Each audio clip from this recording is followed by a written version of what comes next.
Welcome to Our Girl Relationships. We talk about the problems people face in their day-to-day lives. Let's start with the video.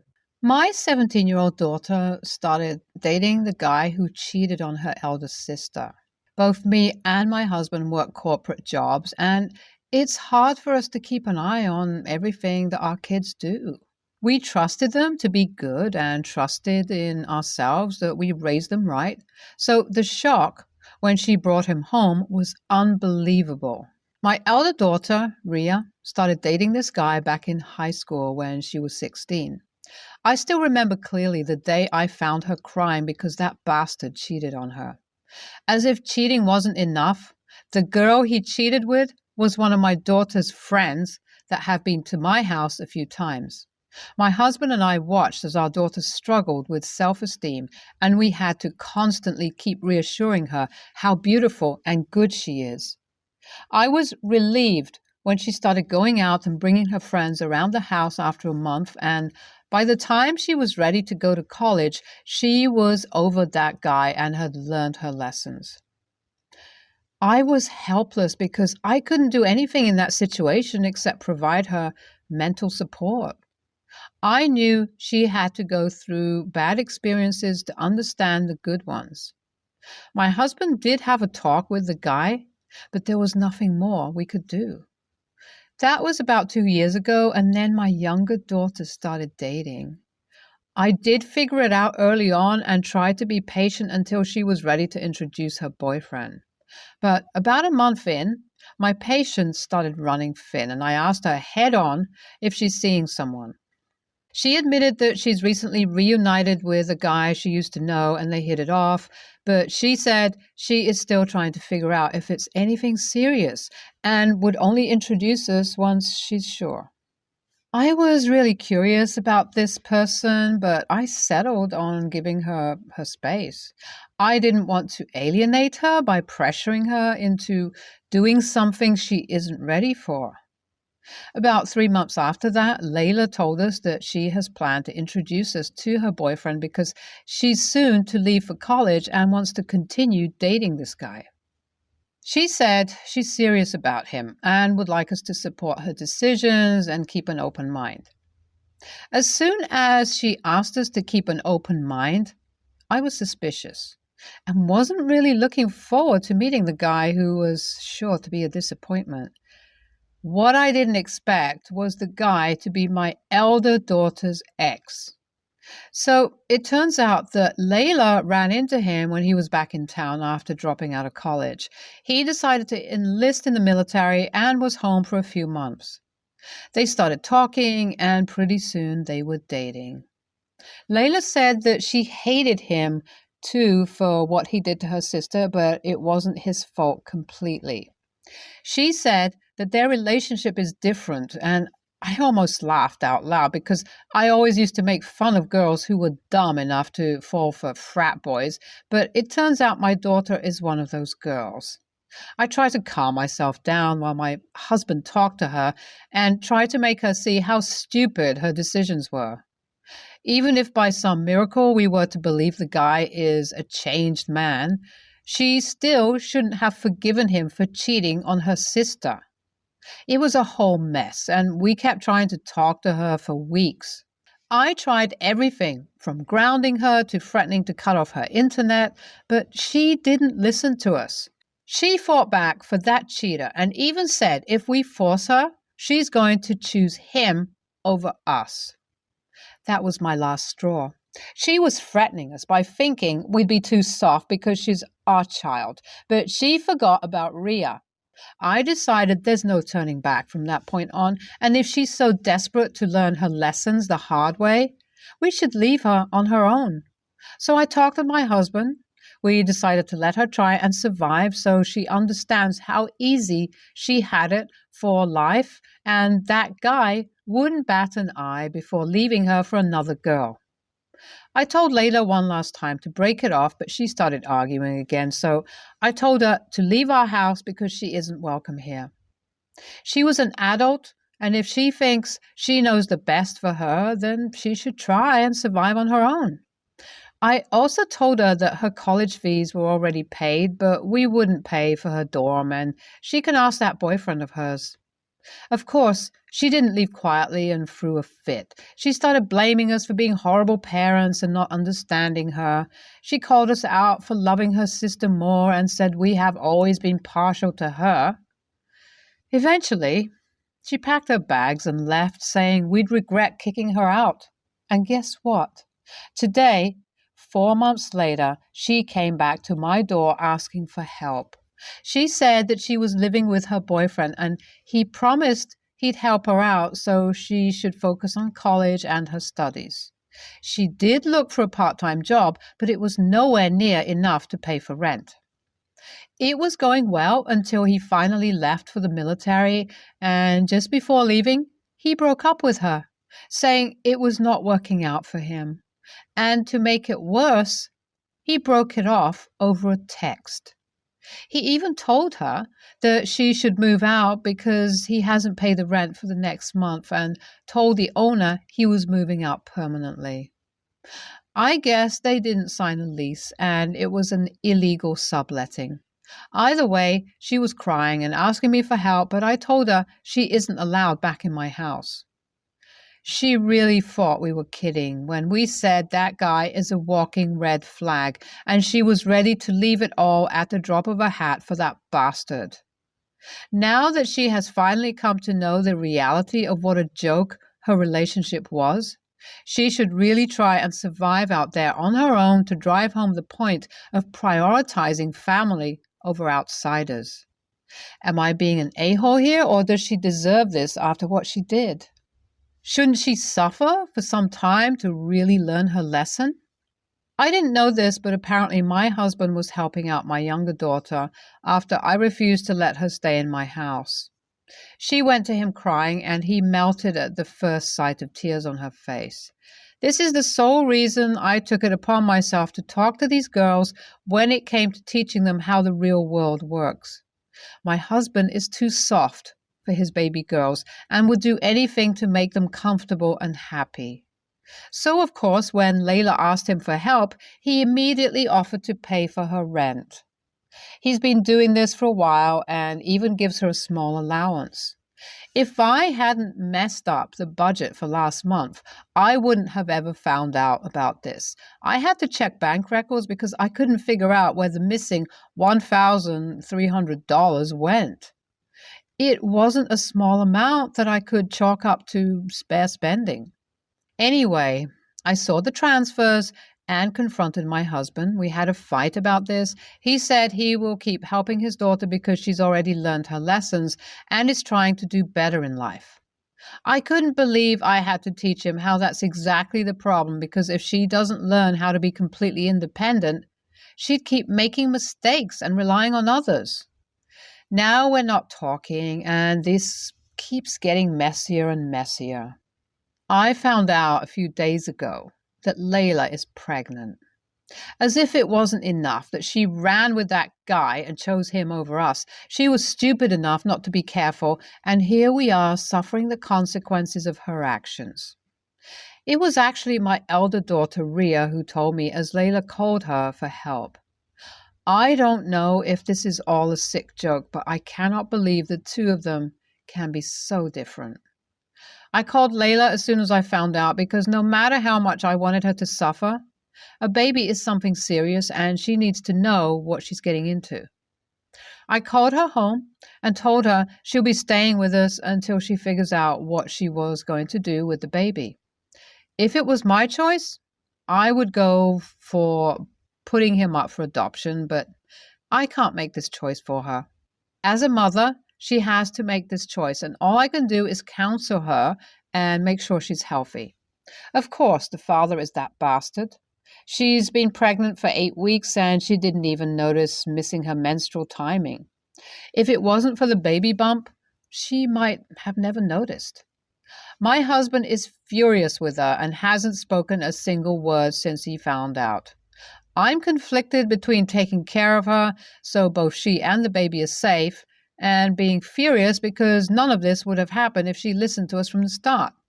I specifically want to beat the crap out of that guy who ruined the lives of both my daughters. I know it's been a long time since my updates, but I didn't have the energy to come and type here. I've been going with Layla to the hospital appointments and support groups and a counselor. She's seeing one to know her options and deciding what she wants to do. Thankfully, we wouldn't be going to the counselor anymore because she finally decided to put the baby up for adoption. She said she isn't ready to be a mother in any way, and I was relieved that she finally made one right decision. We are looking into the organization, and she asked both me and my husband to be actively involved in choosing the parents for her kid. I actually had to talk to my husband and make him see how important it is for us to support her in her current situation. This alone is a life-altering change, and she'd carry the guilt for the rest of her life. As much as I wanted her to learn from her mistakes, we can't turn our back on an innocent, unborn kid, and he finally came around. All I wish for now is a healthy delivery and good parents that will adopt the kid. NTA. After how she argued and chose the guy over her sister, she deserves to be kicked out of the family. You're not the a-hole for not taking her back when she faced the consequences of her choices. She chose it, and she should live through it. NTA, she's an adult with a part-time job and a college education that's been paid for. You didn't withdraw the fees, so all she had to do was make enough money to pay for rent, and if she's crying about that, then there's no hope for her. Cutting her off is the only way to teach her how to survive. Last night, I, male 22, was walking my dog, Romeo, male 3, when I got a call from my roommate, male 21, fake name Andy, telling me he was inviting some friends over.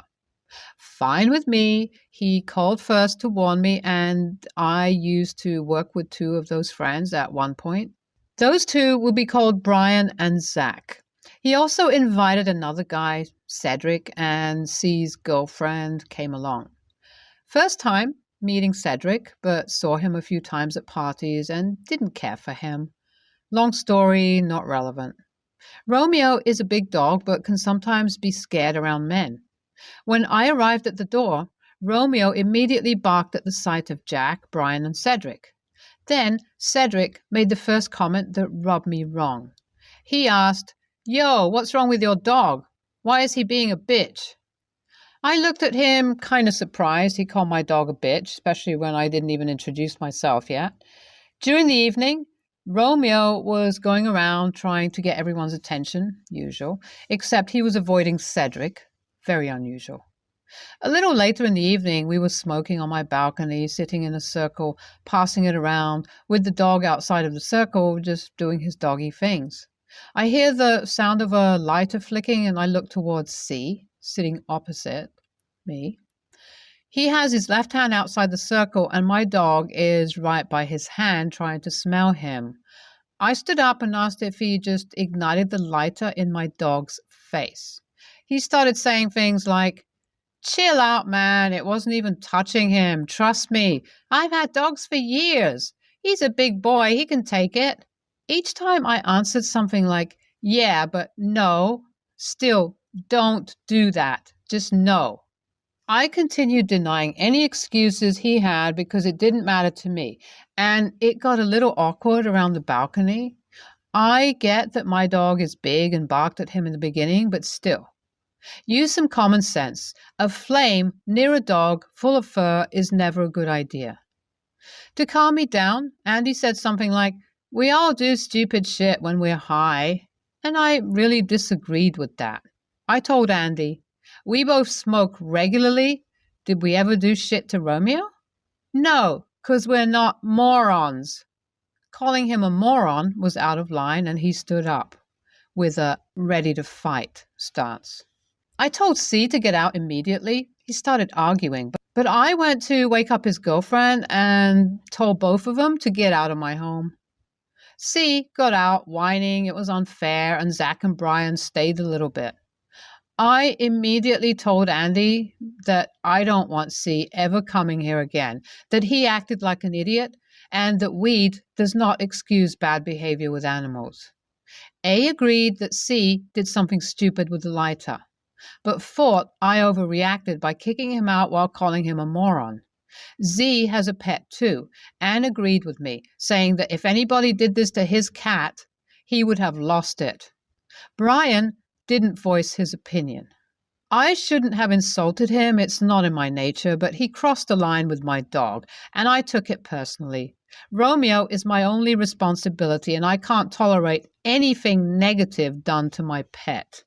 So AITA for kicking Cedric out gave fake names instead of letters, which makes it clearer. Thanks everyone for the kind comments. I knew deep down that I made the right choice, but this thread solidified my beliefs. I will be having a discussion with Andy tonight about the situation, and you guys convinced me to stick to my guns on this. And to anyone wondering what the handsome Romeo looks like, I don't know how to use Imgur, but there's a pic of him on my profile. Thanks, guys. NTA, he was disrespectful to you and your dog. And you're right, he acted like a moron. He isn't a good person. Dogs can tell this, which is why Romeo barked at him as soon as he saw him.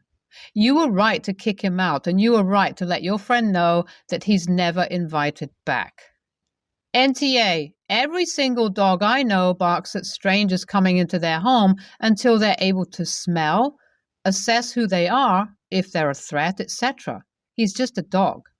C decided to be malicious towards the dog and flick an open flame right in front of him. Dogs' noses are extremely sensitive, and he very well could have hurt him. I would have kicked him out too. My friend Mer, 30s female, had trouble making ends meet, so my friends and I, also 30s, have been covering her expenses for the last few months. She's thankfully on a more sound financial footing now, and as a thank you, offered to take us all out to dinner. We declined, but she insisted and picked a really fancy restaurant. Because we didn't want to burden her, we all stuck with water and opted to either split the main course between two people or ordered only an appetizer. Mer, on the other hand, got an incredibly expensive bottle of wine, several appetizers, and the most expensive main course on the menu, none of which she shared beyond offering us a sip from her wine glass or a bite. She even ordered several desserts for herself, as well as another expensive bottle of dessert wine. All in all, the bill was over $1,000. I was coming out of the bathroom when Mer pulled me aside. She was deeply apologetic as she'd left her wallet at home and asked if I could cover the bill and she'd pay me back the next day. We've been friends for over a decade and trust each other, so I agreed and even went up to the waiter to pay for it away from our table so as to spare Mer the embarrassment since it was supposed to be her treat. I'm incredibly uncomfortable when it comes to asking for money, so I waited a week. I then texted asking if it would be possible for her to pay me back by the following week, since if she pays me with a personal check, it might take some time for my bank to clear it. My husband and I had some major unexpected expenditures, and so I needed the money as I didn't want to dip into our emergency funds. She was incredibly apologetic. She called me later that day and swore she would, except she didn't. I even resorted to emailing her when she no longer replied to my texts and ignored my calls. Eventually, I resorted to sending her a message in our group chat with all of our friends as she was still replying there, and since I was angry, accused her of basically using me to buy herself a lavish meal and to make herself look good in front of our friends. Everyone was surprised as they hadn't known I was the one who covered the cost of the meal, and they were upset with Mer for misleading them all and for ignoring me and not paying me back. Mer finally paid me, but she accused me of purposefully embarrassing her and making everyone turn against her. I didn't think I was out of line, but one of our friends thought maybe she couldn't afford to pay the bill and felt embarrassed, and I could have gone by her place to personally speak to her first before blasting her in our GC. I know what it feels like to be the poor friend and not want to be indebted, and so now I'm beginning to second guess my behavior. I also definitely could have refrained from accusing her of taking advantage of me and just asked her to pay me back. AITA? Nope. NTA. And she did take advantage of you. And yes, you did embarrass her in front of your friends because she 100% would have ripped you off if you didn't. She learned a lesson. You do have a limit. And you learned one too. Never loan her money again because she's the type to try and avoid paying you back. As for the friend, Mer is an adult and made the adult decision to spend that amount of money that night. If she couldn't afford it, she didn't have to. 1. Decide to go someplace that expensive. 2. Not forget her wallet. 3. Not ask for one of you to cover everything to save face. 4. Not try to weasel out of paying you back. NTA, she's not your poor friend. She's a con artist. She conned you into paying for the meal and has probably been conning all of you into paying for her expenses for months. She needed to be called out on it. Hopefully, none of you will give this grifter another dime.